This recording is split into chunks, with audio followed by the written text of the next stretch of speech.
Alright, so there's going to be 40 seconds, F45. And I have a 2-stop soft grad. Not much away the clouds, but there's a bit of the earth shadow back behind the Panamint Range. And, you know, got a snow-capped mountain in the desert, which is kind of cool. No wind.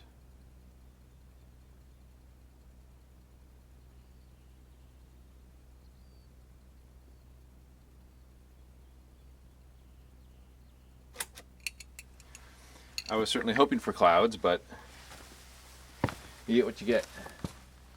And this is quite beautiful regardless.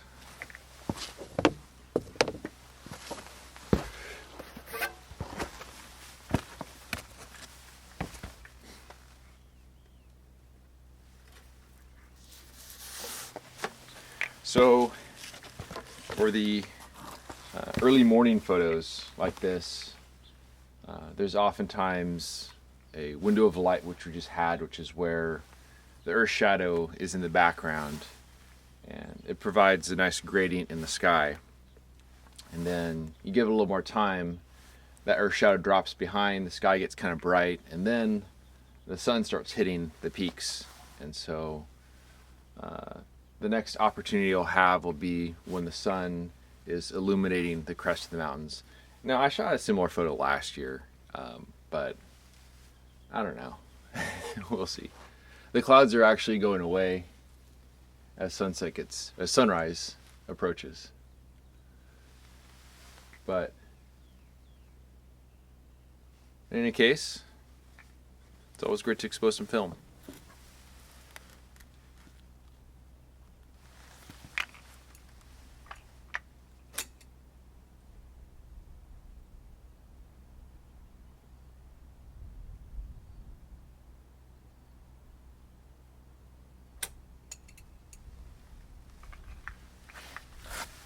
There was a little bit of light that hit the peaks, but it started fading. So I went ahead and did exposure. Again, I'm not expecting greatness, but it's just something where you'll learn a little something from every exposure. A little wind kicking up now. In the distance there's some mockingbirds doing their morning song. Well, I managed to do a couple exposures during the blue hour when the earth shadow was back behind the mountains, which is a calm sort of light. There were definitely some clouds overnight. I would peek out the window of my 4Runner every now and then and would notice the stars were mysteriously absent. I was hoping they'd stick around for sunrise like they were yesterday. And there are some clouds, but they're a little bit more to the east, and so they blocked the direct sunlight from hitting the mountain, and they also weren't in the background of the photo. There is one pretty cool looking cloud right now. See up there, and that one does look quite nice. I suppose I could try to frame a composition with it, but I feel like the light's a little on the flat side, so I might just enjoy it for what it is and then get things packed up. I've got a few ideas as far as where I'd like to venture today, probably do a little exploring. And if I can't find any grand scenes to photograph, or if the clouds aren't really cooperating, maybe I'll head back to the partially dried mud where I was on the first day, because that will have changed in the past couple days or so. And some areas might be drying out and present some more opportunities. But an absolutely beautiful morning here in Death Valley, and looking forward to some breakfast.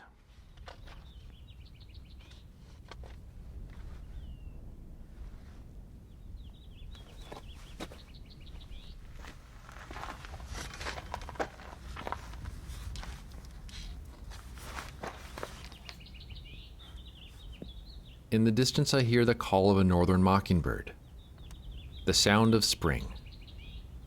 I've been coming to Death Valley since 2010. And last year's trip was the first time I noticed the mockingbirds. They've been here all along, and I've most certainly heard them, but I didn't notice them, and there's a difference. I'm more aware of my surroundings now. The sights, sounds, smells, a sense of place beyond photographs. On those early visits, I was chasing preconceived images, rather than being a better witness to the world around me. I'm now parked along the road south of Furnace Creek, after loading film and having lunch, enjoying the expansive views to the colorful song of a nearby mockingbird.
Well, it's going on 4 o'clock, and I've got my composition set up here.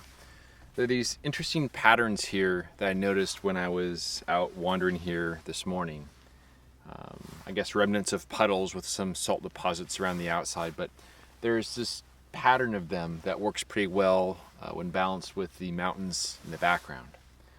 So I set up a composition with my 240 millimeter lens, and I put my grad filter holder on there, anticipating the moment when at some point the mountains are going to be in sunlight, the foreground will be in shade, and so I'll need a 2-stop grad filter.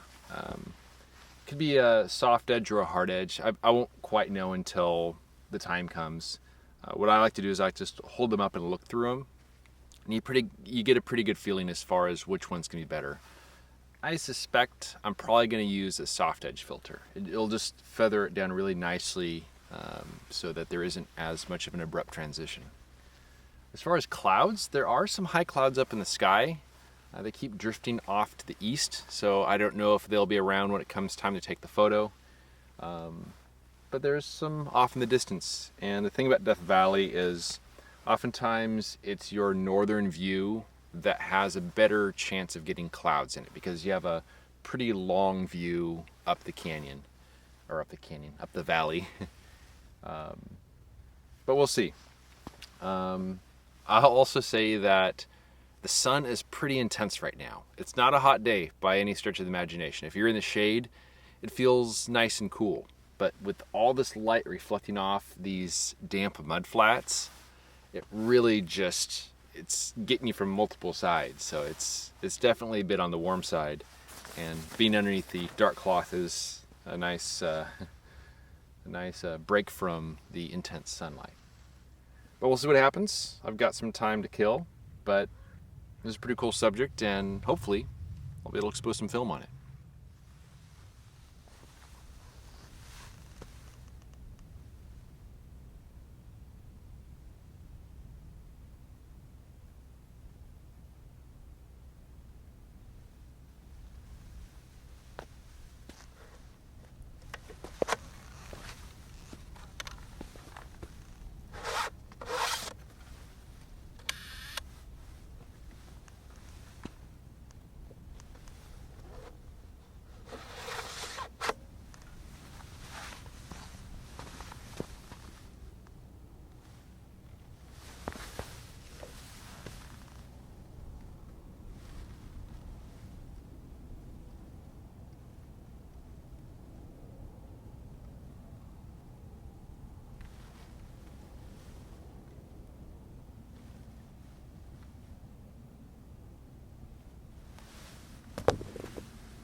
So a cloud is blocking the sun to the west, which is giving us a kind of an early sunset. So I very quickly exposed a sheet as the foreground's in the shade, 2-stop soft grad, and I suspect there will be breaks because the sun won't actually set behind the peak for another 15 minutes or so. So if those clouds dissipate, then I will have perhaps another opportunity to have the mountains aglow like they are now with the foreground in shade. But I definitely had to work pretty quick on that one. So I went ahead and put a 3-stop solid ND in there in addition to the grad filter. It'll help lengthen the exposures a little bit, which just makes the mental math a little bit easier rather than dealing with fractions of a second with the lens that does full stop settings.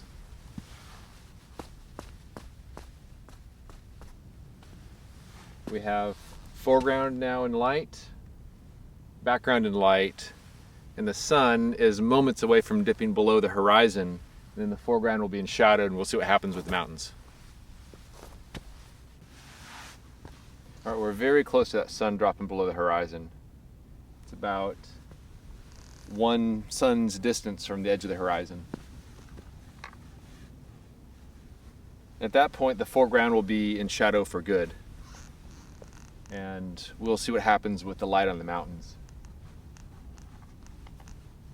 It's kind of spotlighty right now, which is kind of cool.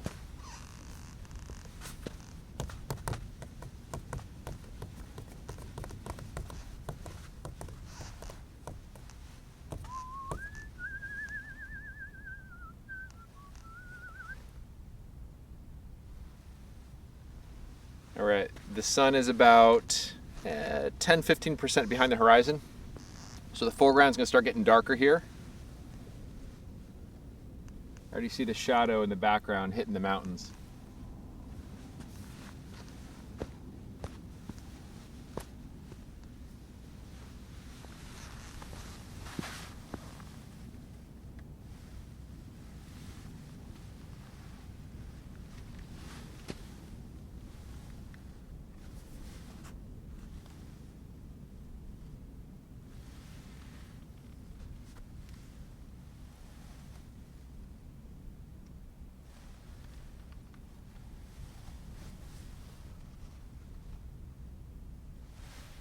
I'm gonna go ahead and do this for 8 seconds.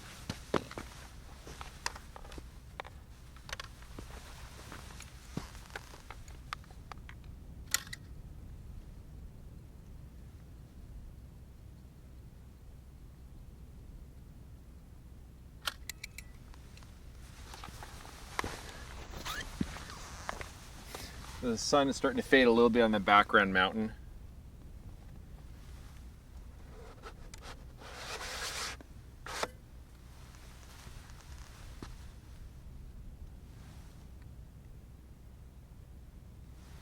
I just wanted to get it before that was gone.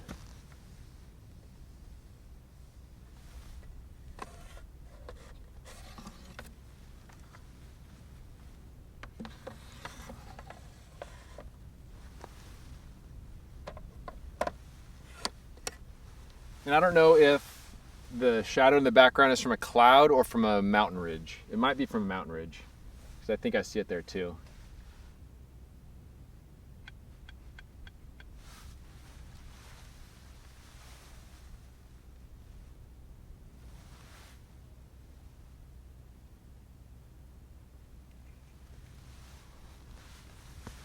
And I think that's going to be it for this round of the light.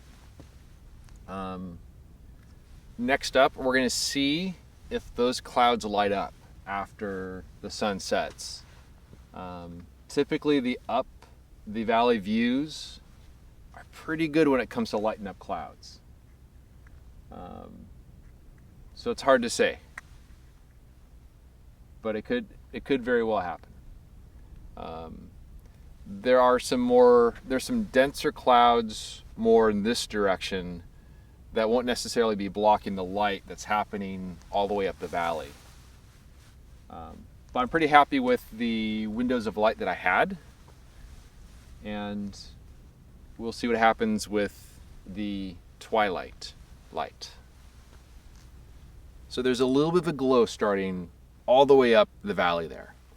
And I am skeptical if that glow is going to be able to spread to the clouds within my composition, because there's some dense clouds out to the west, more kind of back behind the camera there, that I suspect is going to block the light. But we'll see if that glow spreads, further down the valley here, because I got my film holder in there, got my gray card there, got my 2-stop soft grad in place, and I can easily pull that out of there if I meter it and I realize I don't need it in there. So I'm all set, but I don't think this is going to happen, but it would be nice if it's a surprise, so we shall see.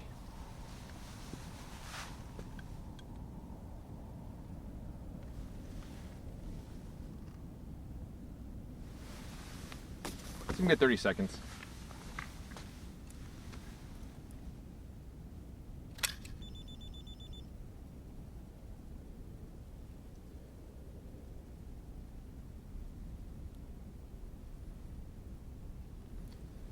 Sometimes the moody photos look kind of cool. Sometimes it's just flat. But what the heck? Takes almost no effort on my part. Just like that.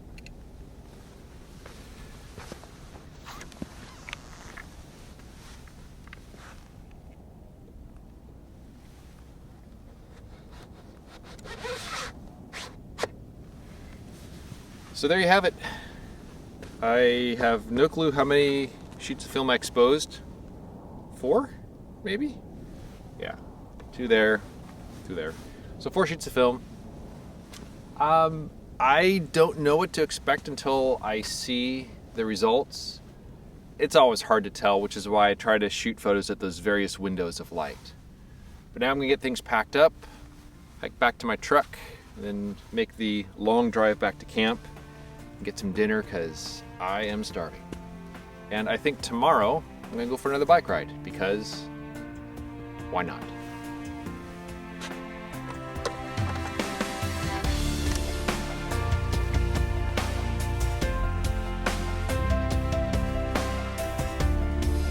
The photo I took that morning turned out fine, but would have benefited from some clouds or more interesting light on the mountains.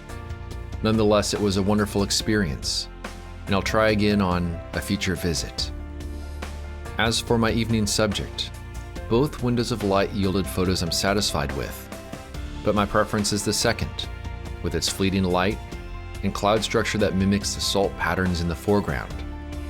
I established this composition hours earlier under a different sky, only for these clouds to slide into view when the light was at its best.